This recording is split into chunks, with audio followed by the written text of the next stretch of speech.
Hi, everybody. We're a little late because I was getting so excited talking to Ariana backstage about her brand and everything that she's building. I couldn't be more excited to have her here. Friendly reminder, I'm Allie Wyatt, co-founder and CEO of Female Founder Collective. And we have these conversations a couple of times a month. We typically reserve them for 10th House members.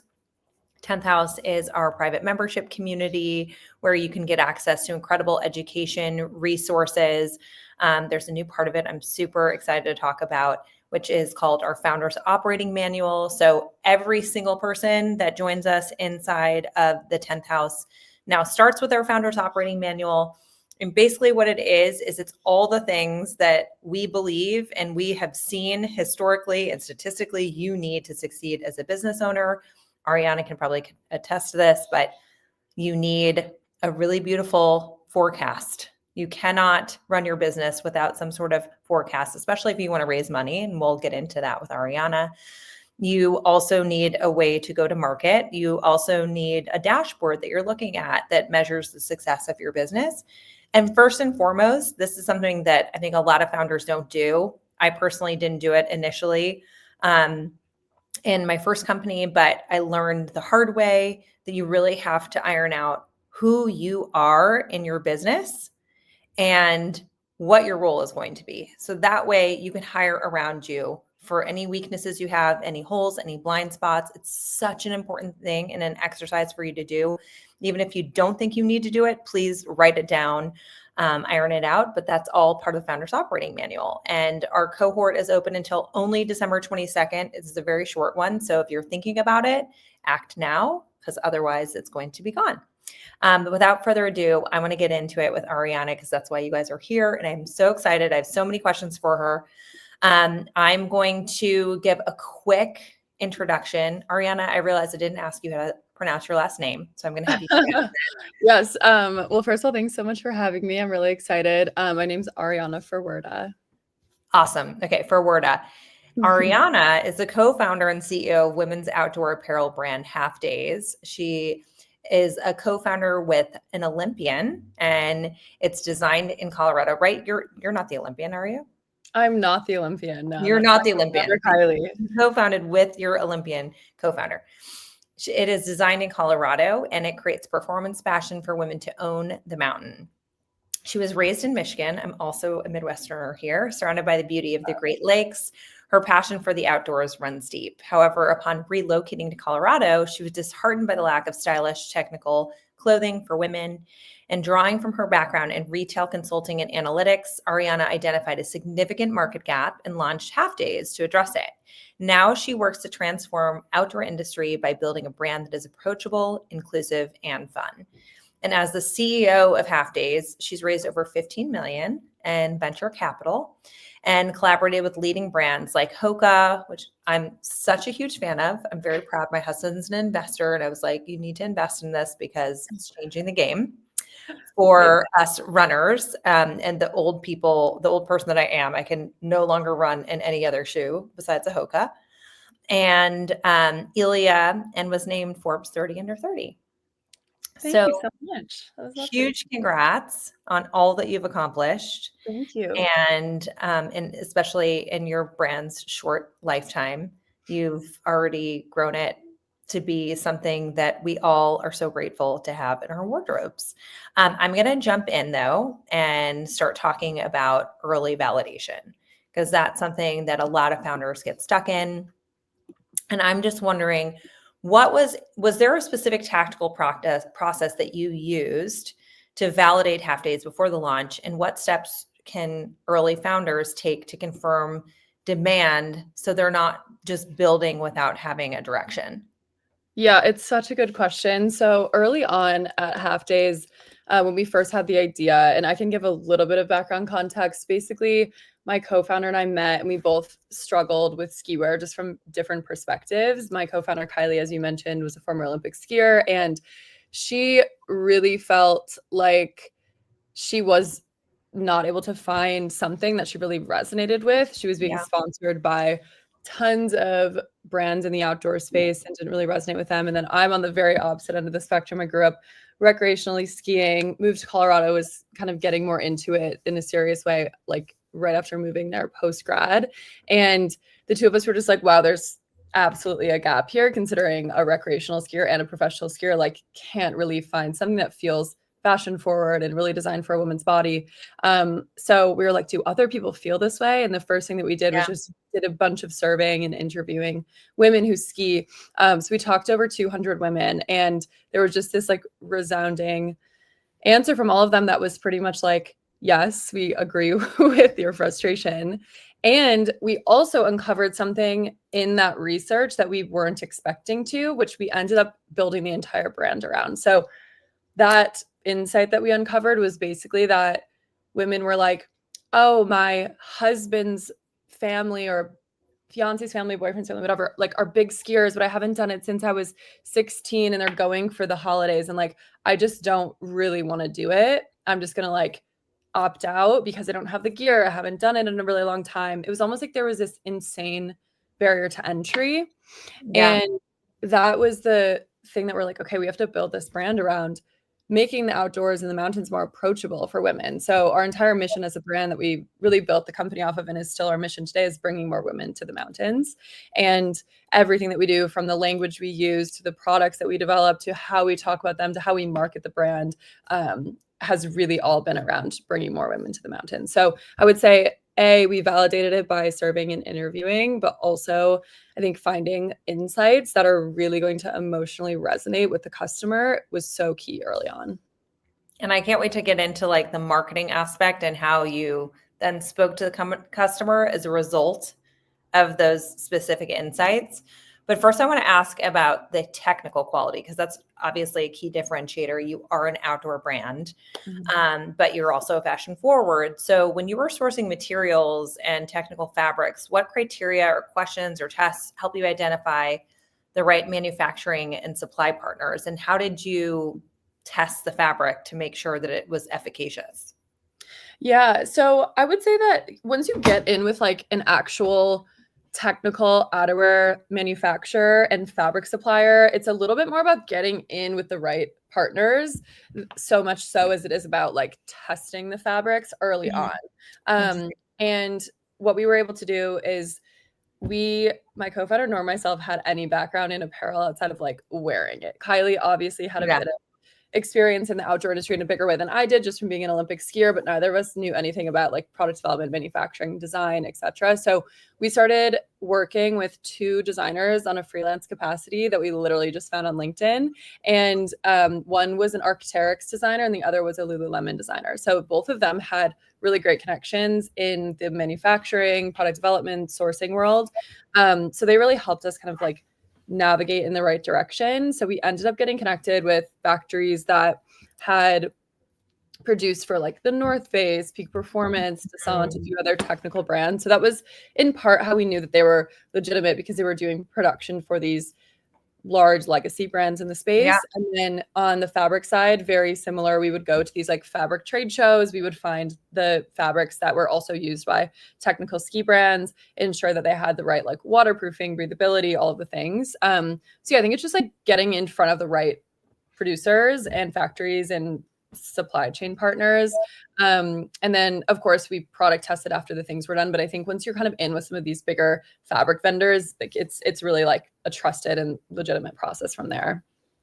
So I love how, though, you talked about you went out to, did you hire these individuals that were in product development? Because again, going back to, not to bring it back to us, but for Founders Operating Manual, that's something that's so important, is again, recognizing what you know, what you don't know, what are your superpowers. And you guys immediately identified, you're like, listen, we have never been in product development. We don't know what we don't know. So you went and consulted experts. Did you bring them on board fully at that point? We freelanced with them. So that was pretty early on, like still obviously pre-launch. So yeah, it was just like a contract capacity. We're pretty much like, we have these products we want to design. We had a really strong idea of what we wanted them to look like and a lot of inspiration, but we just didn't know how to like put pen to paper. So that was really what they helped us do, and then navigated the process with us. But yeah, it was a freelance capacity. And you guys, neither of you came from the fashion industry. So it's like, it just goes to show you really don't have to have that specific background. And I want to get into later how you raised capital in an industry you haven't been in, because I think that's often a question, obviously, with investors is like, what is your experience and why will you specifically be able to succeed in building this product or this brand? Yeah. And I So, think on that note, it's really interesting because what you just said around like we didn't have a background in fashion or anything of the sort, and yeah, we didn't, but we also didn't have a background in a lot of it. And I think that that's something that is really, really like, I think a lot of people just maybe downplay their ability because they don't have a deep experience in a certain category or niche within a business. And if you have an idea and you can understand how to pull the pieces together, like you really can create anything and do yeah, anything. So I think that's the thing that I would always tell like early stage founders or others trying to navigate this is that you just have to find the people who know how to do the things and pull the pieces together and you can make it happen. Yeah, it's yeah. like a really I interesting think it's thing. a really, really good lesson. And I totally agree with it. I want to talk too, because so now you've created your product. You're working with these contractors on product development and these special manufacturers. Now, marketing. So many founders struggle with where to actually invest their dollars in the early days because you might have only $5,000 to do it or $10,000 to do it to drive your first few months of sales. How do you recommend somebody allocate that's just starting out across things like influencer gifting or content or email and SMS or paid? Mhm. And what did you guys do early on that worked? Yeah, so I'll start with what to do if you have limited resources. I think that oftentimes this is what I see with early stage founders. They try to go straight to marketing. And I think the problem with that is you have to build it before they come. And I Yeah. think that if you're able to focus so much on building a brand and building a product that people resonate with and that people have a reason to want to be a part of it and want to purchase it and want to talk about it and want to write about it, want to invest into it, then these people are going to come to you. So I think that sometimes it feels a little bit more like, is it the chicken or the egg? And to me, I think in this case, you have to push forward on product and brand before you're trying to get it in the hands of influencers, before you're trying. So Yeah. I think that's like something that I would say just first and foremost on that topic. And then secondarily to your other And question, Ariane, like, what does that mean to you? sure. It's like, what could be considered like ready? You know, if you're focusing so much on product, Yeah, where no, do people I need to think be it's a at? good question. So it depends what your business is. I think for us at Half Days, we focused so much on building a product that did everything that we wanted it to do. So we Yeah. ensured that it was fashion forward, we ensured that it was in great colors, we ensured that it was going to be really, really well fitting, that it was going to the product itself was going to resonate with this exact audience that we were going after. And then on the brand side, we developed everything in detail before going live with it. So it was like the way we're talking to the customers, the Instagram, the visuals, the brand positioning, like we were so crystal clear on what that was all going to be. And we then started posting on Instagram. I would say that was like the first thing that we did. And we actually had like probably somewhere between like 4 and 6,000 followers on our Instagram account before we even launched the product because we were just posting things that like resonated with this audience we were going after. And I think today it's even easier to do that because everyone has the ability to build in public now with TikTok and Instagram being so Yeah. optimized to just allow your videos to go viral. So I think back like early, we probably would have done that if we were starting today. And I think you can build something that resonates with people on a brand and product perspective before you even launch it. So that's like what I say when I say build it and they will come. Build something, get it in front of people through social for the most part, or like word of mouth, tell everybody you know about it. And people are going to want to be a part of it. They're going to sign up for your wait list if you have a product launch happening. They're going to reach out to you wanting to buy it for their retailer in a wholesale Mhm. capacity.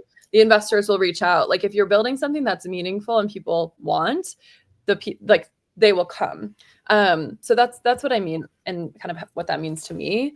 And then to your question on what we did early on, and I want to be clear that we did raise capital before launching, and I know that's not always the case for every person, brand, situation, but we were able to bring on a very small PR agency, so it was like an individual publicist, which I definitely recommend doing over working with a PR agency. She was able to get us into some really, really good publications in the first few months. And we also were doing influencer gifting, and then really just Instagram, like organic social. So those were the 3 levers we pulled in the first like 4 months or so of being in market. So social, influencer, and PR were kind of the What main were thing. you talking about on social? Because so many founders ask this, right? Like so many founders are like, why would I create social? Because I don't have a product yet. And I always encourage them as well to start talking to their ideal customer. What were some of the things that you were posting about? Because you said it was stuff that you liked, but like, did you indicate that you were going to eventually sell clothing? So early on for us, like keep in mind this was 2020. I think the social media landscape is so different now. I don't even know if I would like necessarily advise founders today to do the same strategy that we did, because I would say first and foremost, like we were just posting mood images. It was like vintage ski photos and things that people were just like excited to see on their grid. And then they were like sending it to people. And we, I think, would allude to the fact that something was coming. It was like ski wear launching November 2020 or whatever it was. But we weren't necessarily like talking about the brand. Like we weren't posting reels talking about the brand. That's what I think you should do though if you're building something now. I think to your point, like when founders ask you that, I think what you said is exactly right. It's like talk about what you're building. I think for us, if I was launching today, I'd be like, I'm Ariana. I have struggled with finding great fitting women's ski wear for a really long time. My co-founder who competed in the Olympics also never found anything she liked. So we're building something that's fashion forward, better fitting, like follow this journey and then just show like every step. Like, okay, we're trying to find a designer today. Like here are references of what we're trying to make. Like I would just literally document the entire thing, because the people that want to know what you're going to create will stick around. I love that. And then we did have, going back to refining your product and making sure it was really good, I want to go to Abby from the audience's question about how many SKUs you launched with. Yeah, that's a great question.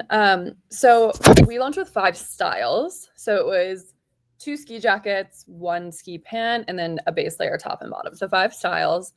In terms of SKUs, it was a lot more than 5 because we had 7 or 8 sizes per piece, and then we had 5 colors across the board for every piece. So, you can do the math, but we launched with a pretty tight line. I would say as it comes to like apparel, you have to have size and color run, of course. If you're creating more of like a CPG product, if you can just do straight up like a single SKU business, like I think that's amazing. And I would love to have a single SKU business, fewer SKUs, less operationally challenging. Obviously not always the case if you're launching apparel, but yeah, that's what it looked like for us. And then we also had somebody, Nikki from the audience, ask if you focus on IP, or have you focused on IP or specifically patents, given your technical brand or trademarks, and how much focus or investment should go towards that for a product-based business if you did? Yeah. So the first and foremost thing, like get a trademark for your brand name really early. Like the second that you have an idea of what you want the name of the brand to be, like get a trademark on it. And just to ensure that like it's not being used already. Yeah. So I'd say do that, spend the money on it, to get a lawyer to put the stuff together for you. It's not that expensive. In terms of like patents or just design IP, it's so tough in fashion. Like we don't spend time on it, frankly. It's just, we make like pretty straightforward clothing. Like ski jackets and ski pants have been around for a long time. So I think if you're creating something that's like totally revolutionary and it's never been done before, sure, go for it. You should absolutely patent it. But I think as it comes to apparel and fashion, it's just so tough to defend designs because everything is so cyclical. I would definitely agree with that. I do want to go back to marketing, to the 5 to 10K question. Yeah. You only have $5,000 to $10,000 as a founder. Clearly, you've recommended start your social, start talking about it. Now, what if you have your product out and it's go to market time, like you need to generate sales because you've already outlaid cash against your inventory? What would you recommend? It's so tough because I think with $5,000 to $10,000, like just doesn't buy you much to be completely honest. And I think that's where if you're like going to get something to market, like you should figure out a way to have a bit of capital to go to market with. Yeah. I don't know, 50K. I think 25 to 50K feels like a good starting point. With 5 to 10K, I mean, if I had to like answer it, I probably would say to start dabbling in paid ads and a little bit of influencer gifting. I think that it depends on the price of your product. Like influencer gifting for us, when we gift like a full ski set, the cost of goods on that is like $300. So it's expensive for us to gift. Yeah. I think if you have like a small product, low cost of goods on the product, like influencer gifting for sure, like get it in front of people, get it in front of new audiences. I think that that's like the lowest cost way to do it, even if they're like micro influencers or small creators, Yeah. giving them to your friends, having people like share them, gift them, post about it. But again, like $5,000 for us to gift, like we're not gifting that many people with $5,000. So Right. yeah. I do want to talk about influencers with you though, because Mhm. that's something that is obviously super essential when sort of building out your marketing wheel. And it's very powerful, but it's often misunderstood, Mhm. especially for founders without budgets. What have been the most effective influencer strategies for you? And what mistakes do you think founders make when working with creators? Yeah, that's a great question. So I think the landscape of influencers and creators have changed so much since we first did it. Like when we Yeah. were influencer gifting back in 2020, influencers First of all, were, were people a lot on I feel like I was skiing in 2020 because it was like it was the one thing that felt safe. You had like yeah, the gloves and all the stuff on.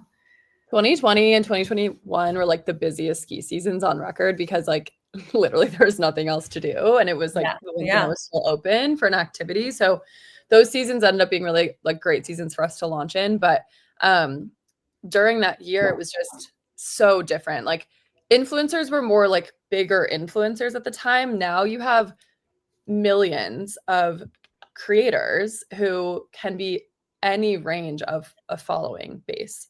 And I think the thing that's changed the most to me with creators is there's like a subset of creators that have like maybe 1,500 followers or less who create content for brands. And those are generally like either gifted, traded content or paid in a small capacity. And I think that's a really, really amazing place for early stage brands to start getting in front of because you just want eyes on the product. I think if you Yeah. can get 10 of your products in front of, let's say, 10 new audiences of 2,000 to 5,000 people each, like that's a bunch of new people that are now seeing your brand that haven't seen it before. So I would say that that's like a really great place for early stage founders to start. But what we did is we were working with this basically publicist. She was like an independent PR person. She had relationships with a lot of larger influencers, and she was able to get it to them because she had their addresses, she had their emails, she was able to Mhm. get in touch with them and say, "We have this new brand, we really want to gift you the product." And that's how we got a lot of our product in front of influencers early on. And I would say the organic feeling stuff is so much more effective than something that feels like so overtly paid. So I would focus really heavily on trying to get it in people's hands that it's going to feel really organic, like they bought the product or that it's a friend of theirs that started the brand. That has by far and away worked for us more than like any massive influencer with millions of followers, just like posting it in a more obviously paid capacity. Got it.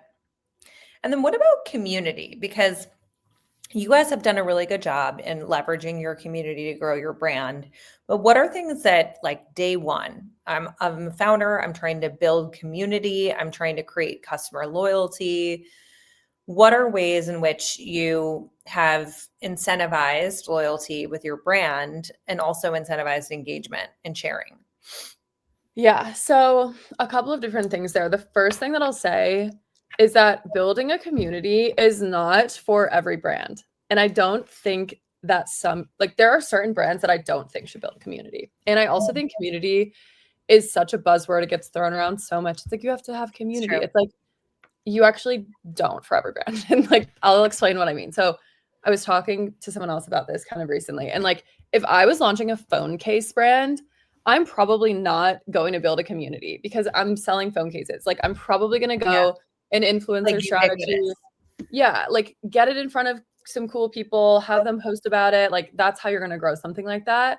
But for us, we have a very mission-driven business, which is to bring more women to the mountains. That's our entire goal. So for us, it makes a lot of sense because breaking down the barriers to entry to the mountains and bringing more women to the mountains is very, very in person and it's very community driven. It's like, let's get these women to the mountains. Let's go skiing together. Let's go hiking together. Like there's just a very clear like point A to point B with building a community with that. So I would ask yourself first, do I need to build a community? Because the other thing is community is extremely difficult to track. Like we spend a lot of money on community and it's very difficult to understand the efficacy of, are these people now in the funnel? Are they purchasing? Is this actually driving revenue? I think that there's, some ways to kind of track it, but it's really, really difficult. So that's the first thing I would say is like, ask yourself, do you need to build a community? And the second thing is if you decide you're going to build a community, make sure it's something that people value and or need. Because for us, we've found that there's certain events that like do a lot better than others that we host for community meetups. And generally the ones that are working You mean better in-person events? in-person events. Yeah. Generally they're things that a customer or a person is going to be like a value add to them. An example of this is we do ski meetups in the winter and a lot of women, maybe they move to a new city and they don't have a ton of friends to go skiing with. They want to meet people to go skiing with. So they're going to come to our event and like, it's a very clear value add to their lives. So I would say Like that running clubs. exactly. Like I think that there's just certain ways to do it. So I would say that has been really effective for us, like finding the things that are a value add and building. Can I ask a very specific question? Sure. I'm curious, like, how do you host a ski meetup? Like, are you paying a brand ambassador to be there? Like, what does that look like Sure. Yeah. So we have an from your ambassador. execution standpoint?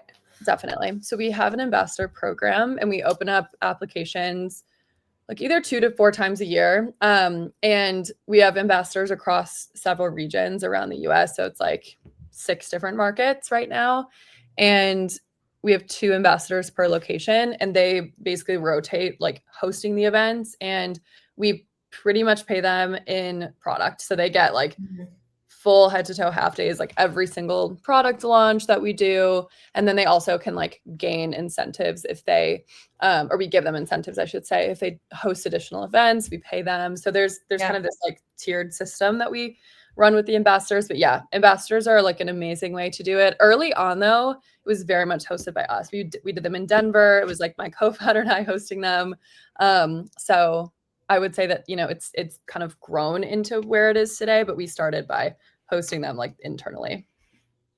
And then we had an audience question that I think is relevant to this from Emily, in that do you plan to expand your marketing initiatives into outdoor advertising? And do you consider this part of like your experiential marketing? And do you do much experiential? Yeah, it's a great question. I would say on the experiential front right now, it's very focused on community events. So basically these events that we're hosting through the brand and or through our ambassadors. And in terms of like outdoor advertising, I don't know exactly what this person means by that, but like in terms of us putting our Maybe like a ads, billboard? I'm a little confused on the exact like angle of the question on outdoor advertising, but we do partner with a lot of mountains, like, and we partner How with. cool is that? We partner with a lot of mountains. That's like such a The ski cool resorts statement. and stuff like that. I'm assuming that's probably what she means, but yeah, we definitely are starting to do that a little bit. I would say that we the brand itself is so tiered between like this fashion and city audience, and then of course being like for an outdoor mountain use case. So we do a bit of both, but on mountain and like more outdoor type of stuff is definitely where we're heading for sure. Okay, I want to talk about channels because I do want to hear about retention as well, and maybe we can get back into that, but I want to make sure we hit on this because you have transitioned, I guess, from direct to consumer to wholesale, and I want to understand what metrics or readiness indicators told you Halfdays was actually ready to expand into wholesale, and how should founders think about that for their own business? Yeah, it's a great question. So I kind of will go back to my answer on one of the first questions, which is build it and they will come. And I think that so after the first winter season that we launched, we actually had a lot of retailers start to reach out to us. So like within the first 6 months of being in market, it was like Nordstrom, Bloomingdale's, Backcountry. Like we had a lot of these buyers from big retailers like reaching out to us on our like customer support email or DMing the brand on Instagram. And I think that this really kind of stems back to finding a niche that you're building for and something that is going to like resonate with an audience. So that's kind of my like biggest answer to that question is just building it and finding the audience that you're building for. And then secondarily, I think on the flip side, and this is kind of what we're doing now, is like going outbound sales, because you get to a point where like everyone that's going to reach out to you reaches out. And then now we're getting to a point where it's like, okay, we're going to start going more heavily into wholesale. So I think that early stage brands that are kind of determining like, do we want to go wholesale? Do we want to do D2C? It's so contingent on what your strategy is. I think that if I were starting a brand in a slightly different space where wholesale was just a lot more relevant than D2C, like go wholesale first. Like I don't necessarily think you have to do D2C if there's a clear market opportunity and you can get in touch with the right people. I think it's so dependent on the business itself, but I would say if you have the opportunity to go into wholesale, like I wouldn't hesitate. I wouldn't. And how do you balance wholesale versus direct to consumer now that you're in both? Like, do you find one to be much more lucrative of a channel, or do you try to purposefully make one more lucrative of a channel? So D2C is still the majority of our business, and that's where we intend to continue growing it. The contribution margin ends up being pretty comparable, which is like probably contrary to popular belief. You have to spend so much more on D2C to get customers in the door and to keep them coming back, and marketing. Well, the hard thing is like when you're going out there and doing your own brand initiatives, a lot of times it's probably going directly to your wholesaler. Absolutely. It's really interesting. Like there's of course a halo effect across all of it, right? Like D2C and wholesale are both going to have halo effects on each other. So I think that's a huge piece of it, but we're balancing both. I think that there's like strategic reasons to grow both.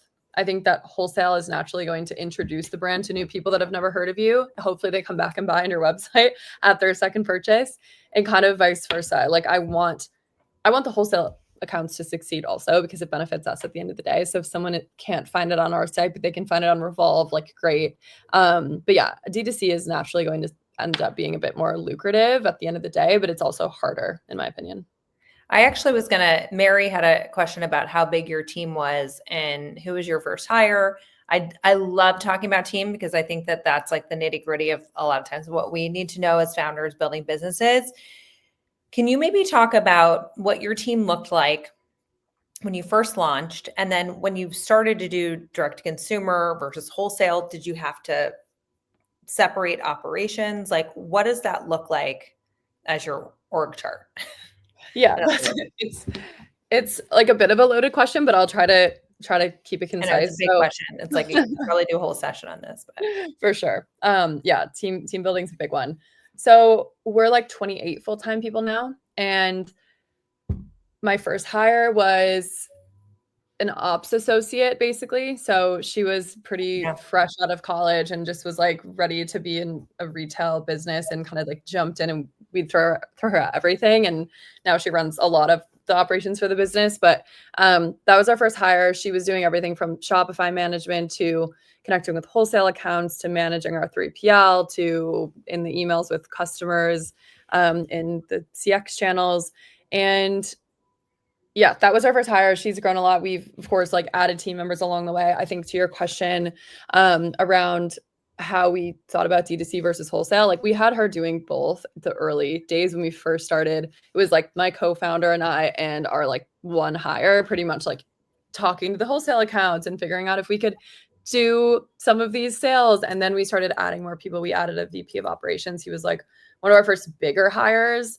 And then we brought on like a CX manager and she kind of built out the CX team. So, you just kind of like add team members and it continues to grow. I think the other question that Mary had was on the consultant component too. And I think that's a really important piece because it definitely like that helps you scale without adding full-time team members. I think it's so important. We do still use consultants for roles that might not require a full-time. So right now, for example, we have a graphic design freelancer. She's not full-time. I think we're starting to get to the point where we'd love to have her full-time, but there's like certain things that I think you can kind of add to fill gaps and use them as a stopgap as you continue to scale the team. I love that. And then in terms of partnerships, I do want to talk about that. I'm going to come back to team a little bit because I want to actually, before we jump over to partnerships, I want to talk about your team a little bit more because I want to talk about hiring philosophy, right? Like you have 28 people on board now. You had to figure out who to hire when. How did you make sure that you had the right people on board? And like, did you make any mistakes? Were there people where you brought them on, you're like, that did not work out? Like that wasn't the right fit for one reason or another. And I want to hear sort of what some of those mistakes were. You don't have to get specific about the person, but. Yeah, of course. So I would say our biggest like hiring philosophy is, does the person get the brand and are they so passionate about what we're building? And that's by far and away been the number one indicator of someone doing really well in the role. So I would say that that's an amazing lens to look at when you're building a team. And for us, when that hasn't been the case in a person, that's usually when the role doesn't work out for them. So yeah, I would say that that's been like a huge indicator. And then just like the willingness to roll up your sleeves. I think that the people who have been on our team for a really long time, our highest performers, are people that are like, how do you vet for that, Ariana? I think that you have to really, really trust your gut. I think that you can sense it when you're meeting someone. Mm-hmm. I think that the excitement and the willingness to roll up your sleeves, to me, go hand in hand. If someone is like so excited about like, I love Halfdays so much, I want to be a part of this, I want to build what you guys are doing in the outdoor industry. Like if someone is coming to me with that energy, they're gonna roll up their sleeves and they're gonna work hard. And I think that to me is like number one. I love that. And I think it's so much of it is trusting your gut. But then when you make a mistake, it is a little costly. For sure. I do want to talk about collaborations because we have Jenna asking about the structure of those collaborations, but I want to know, like, how do you determine if a brand collaboration is worthwhile? And then I do want to hear, as a second part of that question, what Jenna asked, how do you structure them financially, like from a production cost and marketing and rev share? Because I think it's such a good question, especially as brands are young and you're trying to each grow. Yeah, definitely. So on the collaboration and partnership front, I would say that as an early stage brand, like one of the biggest things is you want your brand in front of more people. Like awareness, even at the stage that Halfdays is at, is still our number one goal. And I think it should be for brands until you're like doing over 100 million in revenue. Like I think it just has to be top always. So for us, it's like awareness, it's audience building. It's not going to make sense usually for us at the stage that we're at if the other brand is like significantly smaller than us, because so much time is going to go into a partnership collaboration. Like you're going to spend the same amount of time on a collaboration with a brand that's like a fraction of the size of you, or a brand that's 10 times the size of you. It's still going to be the same amount of effort and work. So I would say just like that's a huge determining factor. And then also like, does it continue to build upon your positioning and the world that you're trying to build or where you're trying to extend yourself into? So for us, I'll use HOKA as an example because we just launched a collaboration with them a few weeks ago. And that for us was world building for like the outdoor and technical side of the brand. Yeah. And for us, like fashion and outdoor have been kind of the two key things, but continuing to push on the technical front is a priority for us. And HOKA lended itself to that. So that was really key. And then I would say on the collaboration structure, it really depends on who you're partnering with, what the collaboration is. We've done it in a few different ways. For example, one of our collaborations, we actually like collaborated on a product, and then we bought the product from that brand at like a discount to wholesale. And then we're basically just making money on what we buy. They're making money on what they buy. You can also do it where one of the brands takes on all the production costs and you give a commission to the other brand of what is sold. So yeah, there's different ways to structure it. I think you just have to figure out what makes the most sense for your brand and for the collaboration brand. Then one other thing I wanted to say on partnerships, because I think partnerships isn't just products collaborations, of course. Yeah. And something that you partner with mountains.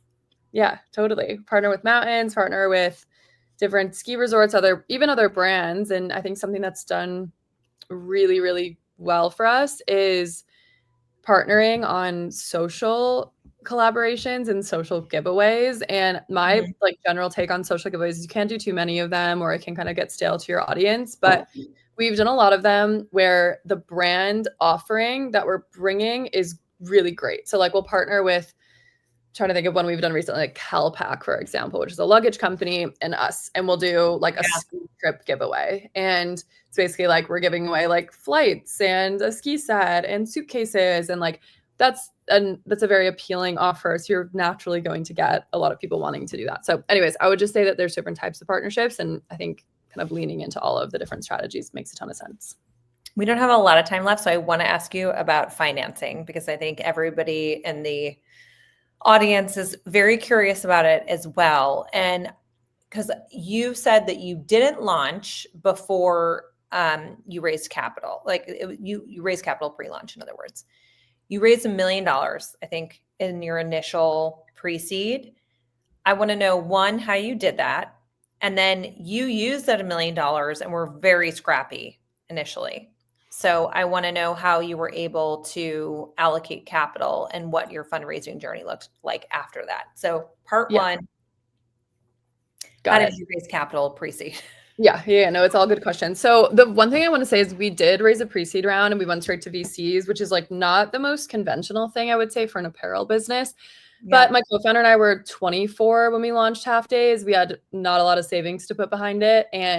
But we had this like big idea. So we pretty much just got in touch with VCs, pitched them, and the story was compelling and we figured out how to raise VC funds. So like that's a whole other chat in and of itself. But I think a big part of it too, I'm just going to pitch in as somebody who's invested in a lot of companies and seen the trend in apparel really wane in terms of being able to raise.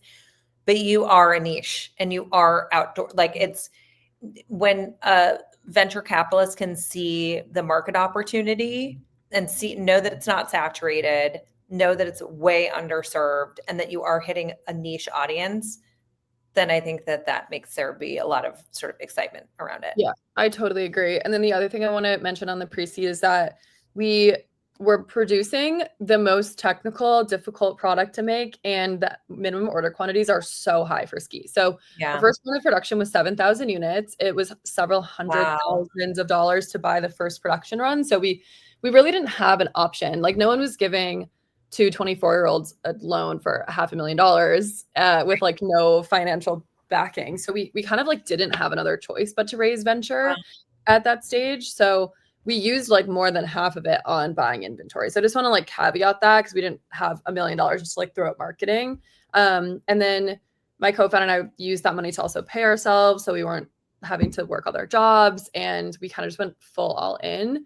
But yeah, we were still extremely scrappy. Like we pretty much were able to launch the business, buy all the inventory, live off of the money, and effectively get to the following year, which we ended up raising a seed at that point. But yeah, we didn't spend the money on a lot outside of like marketing and like trying to build a team with what we had. Love that. I want to ask one more question. That's it. You obviously raised $14 million more. Yeah. What did that process look like in terms of, so that million took you only so far, but you were super scrappy with it. And then how did you determine, okay, I need more cash? And how did you sort of create benchmarks that VCs got excited about? Yeah. So I would say we, at every point of raising money up until probably the Series A, we like absolutely had to. And that's Yeah. just like me being so straight up about it. And the main reason is because our inventory is just so expensive. And usually when you're working with a lender for inventory financing, um, they're asking you to have capital to leverage against whatever they're giving you in lending. So they're Yeah. like, okay, you need a $2 million line of credit to buy inventory. Go raise 2 million from VCs so you can have this collateral. And which is like not uncommon, but I'm Mhm. like, if I had $2 million from the VC, why would I need 2 million from this lender? Right. It's just like such a chicken or the egg situation.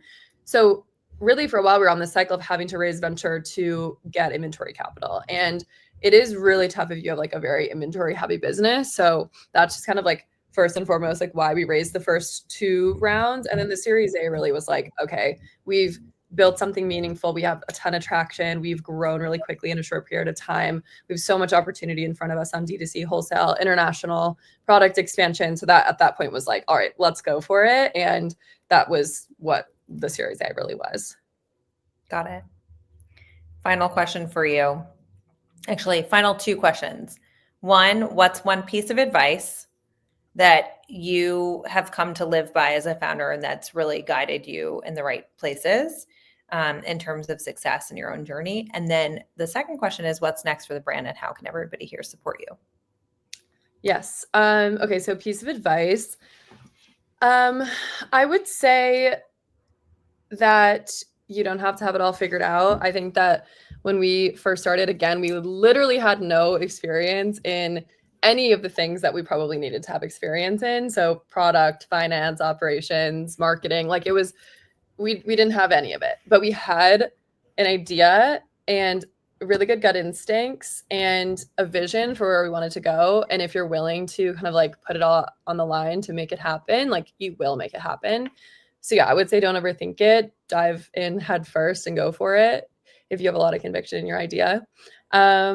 And then what's next for Half Days? So many things. We are doing a lot of product expansion. I would say like expanding our spring summer business is a huge focus for the brand right now. More collaborations coming up next year, which we're really excited about. And then how you guys can support us, just follow along on socials and check out our website for all of our products coming out. And yeah, follow us on Instagram, all of the things. But really, I'm really so appreciate it, guys. excited. This was so much fun. Yeah, you've brought back the cool on the mountain too. But yeah, more women on the mountain. It's true. I think there needs to be a lot more of that. And it's fun to see it starting to happen as a result of you guys. So thank you so much for all this incredible advice. A friendly reminder to everybody, our fashion cohort, which includes everything from technical apparel to jewelry, accessories are all under that umbrella. It closes on December 22nd. So it's a short window. Make sure you're in there. And if you have any questions, don't hesitate to reach out to me or Avery Bradford, or various members of our team are happy to share more. But Ariana, you're amazing. It's clear why you guys are doing so well. You're passionate and so smart and really generous with your advice. So we appreciate it. Thank you so much. I really, really appreciated this. Thanks to everyone in the audience, and thank you guys for having me. Yeah. Bye, everybody. Have a good one. Bye.